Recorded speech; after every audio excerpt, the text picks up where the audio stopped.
cielo cuidándonos nos ama. ¿Y tú crees que hay alguien en la tierra que me ama y quiera vivir conmigo a pesar de lo que soy? Sí, mi amor, claro, yo te adoro. Vientos. Entonces sí me voy a levantar este día.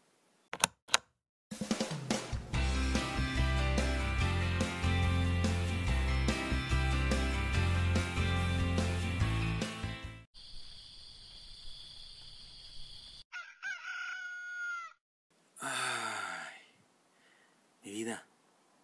Mi vida. ¿Tú crees que hay alguien en el cielo que nos escucha cuando oramos? Sí, mi amor, Dios, nuestro Padre, Dios Todopoderoso que está en el cielo cuidándonos nos ama. ¿Y tú crees que hay alguien en la tierra que me ama y quiera vivir conmigo a pesar de lo que soy? Sí, mi amor, claro, yo te adoro. Vientos. Entonces sí me voy a levantar este día.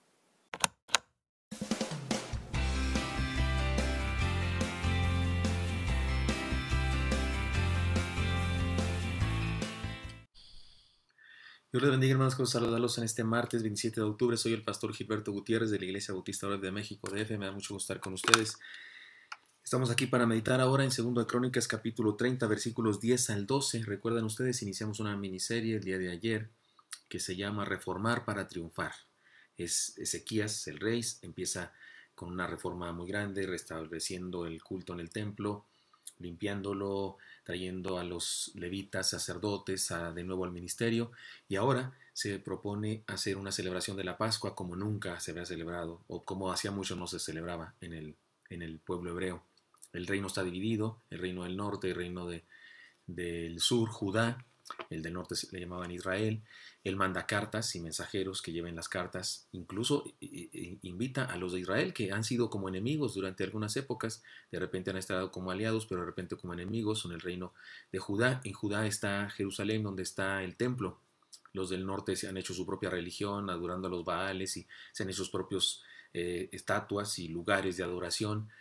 Por un rey que tuvieron al principio muy malo y perverso y lleno de idolatría. Muy buen líder en el sentido de que hizo una gran cosa para mantener unido a su pueblo, pero equivocadamente, no en la fe verdadera. Y están divididos norte y sur. Y Ezequías celebra la Pascua, o quiere celebrar la Pascua, pero no solamente con su reino, Judá, no solamente con sus súbditos, aquellos de los cuales él es rey, sino quiere involucrar a todo el pueblo hebreo. Y manda cartas a Israel y muy particularmente a dos tribus de Efraín y de Manasés, que eran tribus muy grandes, muy significativas, y que él sabía que era importante convencerlos. Y esto es lo que pasa cuando manda sus cartas, y de aquí surge la enseñanza para nosotros hoy. Dice así, 2 de Crónicas 30, versículos 10 al 12. Se los leo. Pasaron pues los correos de ciudad en ciudad por la tierra de Efraín y Manasés, hasta Zabulón, mas se reían y burlaban de ellos. Con todo eso, algunos hombres de Aser, de Manasés y de Zabulón se humillaron y vinieron a Jerusalén.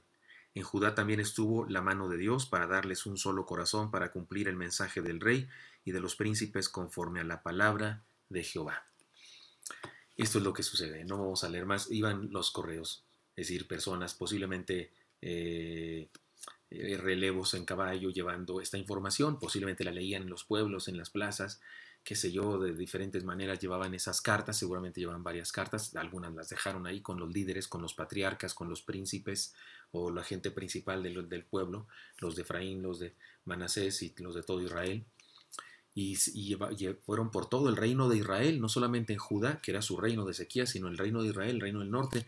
La razón por la que pudieran hacerlo sin conflicto ni problema es porque ya lo dijimos la vez pasada en el devocional anterior, porque Oseas, el rey de Israel, está preso en ese momento, está preso. El rey de los asirios lo puso en prisión porque no le pagó los impuestos, y ahí están en oprobio los de Israel. Y tal vez por eso Ezequías aprovecha para llamarles a hermandad y llamarles a buscar al Señor. Y encontramos entonces una enseñanza que es la siguiente, queridos hermanos, en esto de reformar para triunfar, en esto de cambiar cosas para triunfar, reformar para triunfar. La enseñanza de hoy es esta: una convocatoria que discrimina. El día de ayer la enseñanza fue esta: una reforma que convoca, una reforma que convoca. Y ahora la enseñanza es esta: una convocatoria que discrimina. ¿En qué sentido discrimina? Mire, vamos a usar la palabra discrimina en esta ocasión en una forma positiva. no en la forma negativa que la usamos ustedes y yo en ocasiones cuando hablamos de la discriminación sexual o discriminación racial, discriminación económica, sino la discriminación que todos hacemos. Por ejemplo, cuando lo ponen a limpiar frijol porque su esposa va a hacer frijol y a usted lo ponen, o a usted, hermana, cuando limpia frijol, discriminamos, ¿no? Agarramos la bolsa de frijol y quitamos todas las hierbas y las piedras, porque no voy a hacer que nos rompa una muela, no.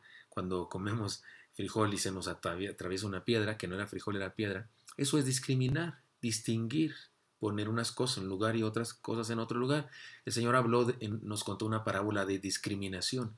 Dice que en el final de los tiempos el reino es como una red, se echa la red y sale toda clase de peces y cosas que no queremos, animales que no se comen, pero el pescador discrimina lo bueno de lo malo.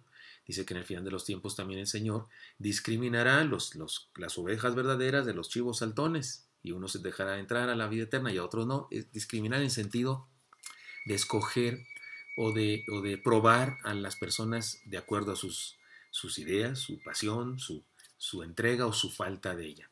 Y me parece que eso pasa aquí.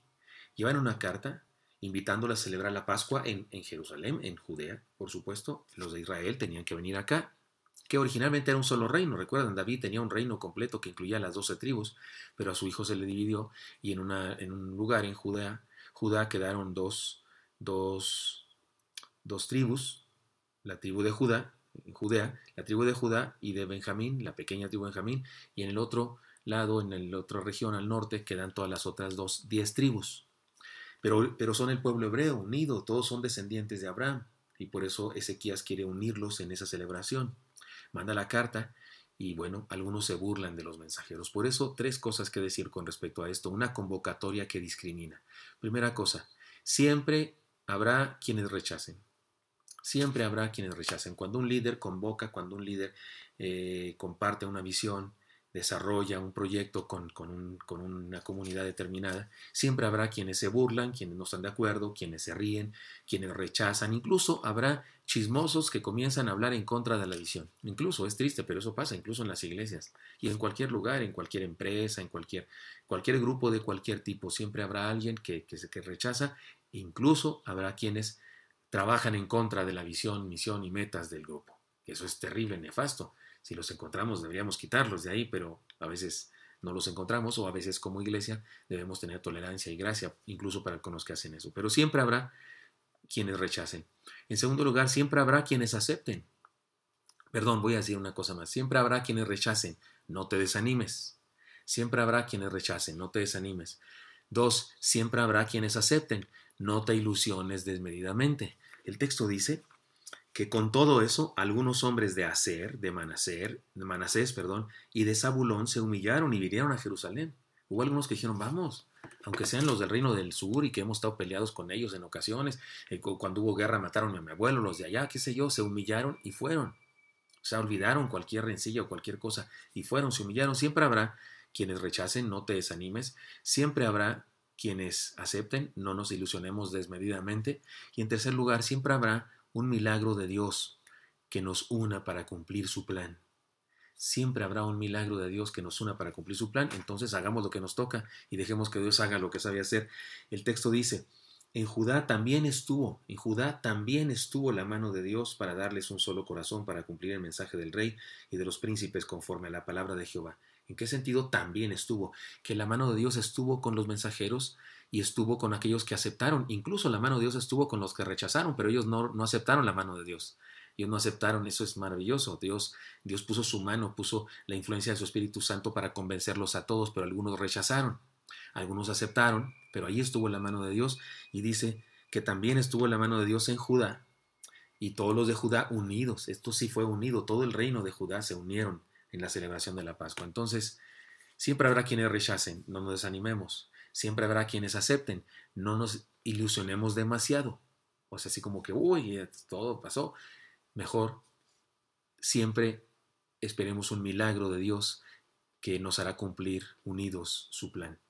Hagamos lo que nos toca, y Dios se encargará de hacer lo que le toca a Él. Esta es la enseñanza de hoy, hermanos, y disculpen que hoy no tengo tiempo para aplicarla a nuestra circunstancia de familia, a nuestra circunstancia de empresa, a nuestra circunstancia de la política, donde quiera que usted y yo nos envolvemos, los que dirigen un equipo, los que dirigen una empresa, los que dirigen un grupo, los que dirigen un salón de clases, los que dirigen un proyecto determinado, necesitan agarrar estos principios y aplicarlos, y que Dios les bendiga para hacerlo así. Espero que esto sea útil. Nos vemos la próxima mañana, mañana nos vemos.